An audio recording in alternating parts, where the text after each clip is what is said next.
1월 20일 장전 시장입니다.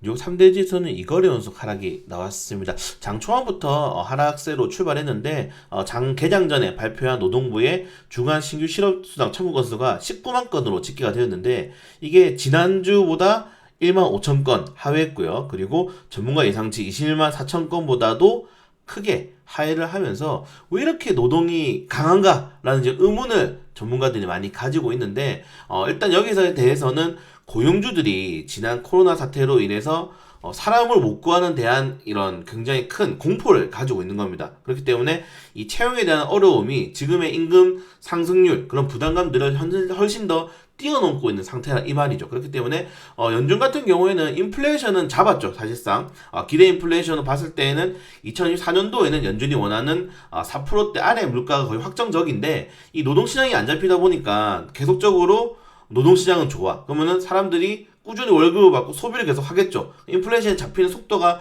더 느려지거나 아니면은 최근에 중국발 리오프닝으로 인해서 오히려 인플레이션이 재촉발될 수 있다는 두려움들이 현재 시장에 돌아가면서 좀 단기적인 조정이 나왔고 추가적으로는 미국 옵션 만기일이기 때문에 여기에 대한 경계감도 작용했다라고 보시면 될 것 같습니다. 물론 이번 주부터 본격적인 실적 발표를 2월 초반까지는 할 건데 거기에 따른 당연히 부담감도 있을 거고 이번 주 우리 같은 나라 같은 경우는 연휴가 이제 끝난 다음부터는 빅테크 업종들의 좀 실적 발표가 시작되거든요. 그래서 1월달 말까지는 단기적인 변동성이 있을 수밖에 없지 않나라고 생각되는데 증시를 크게 눌렀던 재료들이 지금은 많이 해소가 되었습니다. 인플레이션 일단 해소가 되었고 그럼 전전 리스크 같은 경우는 워낙 장기적으로 시장에 눌렀기 때문에 단기적인 이 실적에 대한 리스크만 좀 해제가 된다면은 2월 달부터는 오히려 좀 시장에 긍정적인 뉴스들이 더 많이 나올 가능성이 크다라고 또 보고 있습니다. 그래서 일단은 우리나라 같은 경우에는 오늘만 잘 버티면 또 화요일까지는 휴장이죠. 그래서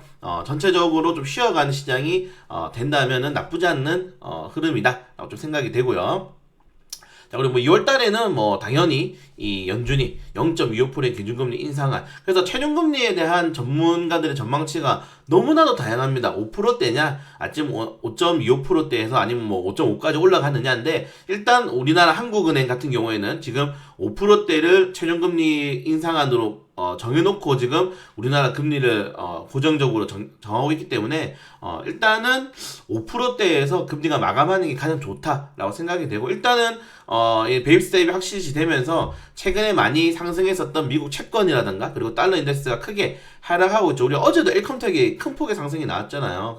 그리고 그런 것들을 본다면은 이제 추가적으로 이 채권과 달러에 들어갔던 자본들이 주식시장에 가든지 아니면 비트코인 시장으로 가든지 아니면 금시장으로 가든지 다른 현물성 자산 시장으로 좀 이동하는 거를 우리는 잡아야 될 필요가 있다라고 생각이 되고요. 자, 영국 같은 경우에는 물가가 잘 안 잡히네요. 최근에 유로존이 2023년도 1월 달에 가장 많은 주가 상승률을 기록했는데 유로존 국가들이 영국 같은 경우에는 그걸 따라가지는 많이 못했거든요. 아직 물가 상승률이 굉장히 높게 나오고 있다. 10%대면 여러분들 대단한 겁니다. 이게 내가 작년에 샀던 것보다 지금 10% 올라가 버린 거예요, 물가가. 그래서 이런 월급 상승률이 지금 따라가지 못하고 있는 상황이기 때문에 영국 같은 경우에서는 이런 파업도 굉장히 많이 일어나고 있다고 하죠, 공공기관들에. 그래서 영국이 탈 브렉시트 효과를 지금 당하고 있지 않나라고 좀 생각이 됩니다. 오히려 반대로. 그래서 영국에 있는 리스크들은 사실 금융시장을 봤을 때는 그렇게 좋지는 않아요. 왜냐면은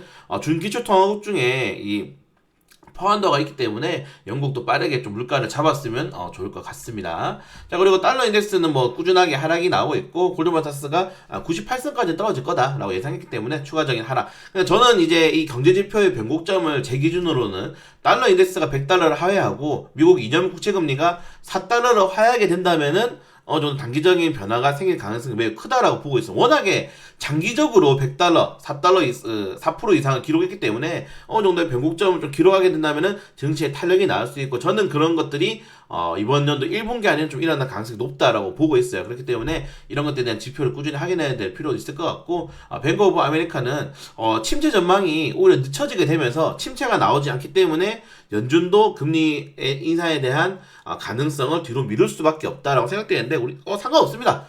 경기가 천천히 침체되든 연착 요구하든 왜냐면은 분기만 업체이 바뀌기 때문에 이런 전망은 크게 의미가 없다는 거. 지금 우리는 그냥 그렇구나라고 확인만 하면 될 것 같습니다. 우리 금 강세가 2020년까지 가속될 것이다. 라고 또 이제 엘컴도 어제 매도 못하신 분들은 조금 더 보시면 될 것 같고요. 그리고 UBS는 연초 랠리는 속임수다. 물가 둔화 단정하게 이르다. 이건 이제 중국에 대한 리오픈에 대한 경계감을 어느 정도 가져야 된다라고 지금 예상을 하고 있는 겁니다. 자, 여러분들 중국에 대한 리오픈에 대한 것들을 예상한다는 거는 중국 경기가 그만큼 활성화된다는 거죠. 다르게 받아들이셔도 됩니다. 그래서 중국 주식이라든가 중국에 대한 수혜를 받는 업종들에 대한 기회로 볼 수 있다라고 좀 다각화를 가지는 게 좋겠죠. 시선에 대해서. 자, 그리고 미국 싱크탱크는 한국 핵무기 배치에 대해서 모의훈련 검토해봐야 되지 않느냐라고 또 이야기 나오고 있습니다. 그래서 지속적으로 지금 윤석열 정부가 이 핵 관련해 가지고 언급이 나오고 있는 거는 나쁘지 않다고 생각해요. 지금 계속적으로 이제 최근에 뭐 우크라이나 사태를 보시면 알겠지만은 핵우산 글쎄요. 예. 뭐 좀 민감한 문제니까 그냥 넘어가도록 할게요. 자, 그리고 독일이 러시아는 이제 필요 없다. 사실 러시아 가스 중단됐을 때 와 이거 어떻게 하냐. 특히 독일 같은 경우에는 2022년도에 이미 탈원전을 했기 때문에 어떻게 하냐 했는데 뭐 물론 이제 날씨가 좀 많이 도와주긴 했지만은 빠르게 넘어갔습니다. 빠르게 넘어갔기 때문에 별거 없는데 우리 빠르게 다각화해가지고 러시아 없이 한번 에너지 자립화해볼게 라고 좀 생각을 하고 있는 거죠. 거기에 대한 뉴스가 나왔다는 점도 좀 재밌는 것 같고. 한국 지금 이란 관련된 이슈가 나오고 있는데 이것만 보시면 됩니다. 이란 혁명수비대는 이미 동맹국으로 북한, 적국으로 한국을 지정해 놨습니다. 이 말도 안 되는 열받게 하네요. 예. 이런 거는 국뽕이 아니고 우리나라 편을 드는 게 당연한 겁니다. 이란 편 드는 사람들이 가끔 뭐 댓글에 보이던데 이상한 사람들 같아요. 자, 그리고 중국이 한국 게임 판호에 대해서 대거 발급을 하고 있다. 이번엔 다르다라고 하는데 이건 전부 다 한한령 해제에 대한 기대감을 가지고 있어. 제가 어제 마감 시장에 올려드렸습니다. 한한령 해제 기폭제는 중국발 입국자들에 대한 규제를 해제하는 순간부터 터질 수 있다. 그렇기 때문에 한한령 관련된 테마주들은 꾸준히 지켜볼 필요가 있다라고 말씀을 드렸고 어제 마감 시장 한 번 더 보시면 좋을 것 같습니다. 자, 그걸 제가 좀 빠르게 이제 넘어가게 되면은 어제 반도체 업종들 정말 큰 폭의 좀 하락이 나왔고 그 소비재 업종들 그러니까 빅테크 단기적인 반등 그리고 에너지 업종들밖에 상승이 나오지 않았어요. 그렇기 때문에 오늘 우리나라 증시도 단기적인 좀 부당함을 가질 수밖에 없다라고 좀 생각이 되고요. 그래서 관련된 개별 종목들 좀 보시면 좋을 것 같고 좀 알코아가 매출이 급감을 했습니다. 20% 정도 급감을 했는데 사실 알루미늄 같은 경우에는 전기차라든가 모든 산업 생산에 많이 들어가기 때문에 이런 것들을 지표를 하나 통해서 경기에 대한 조금 부정적 영향을 미칠 수 있다는 것도 우리가 확인할 수가 있겠죠. 자, 그리고 윤석열 대통령이 양자과 관련된 이슈가 나왔기 때문에 양자 암호 관련 테마주들 싹 정리해 드렸습니다.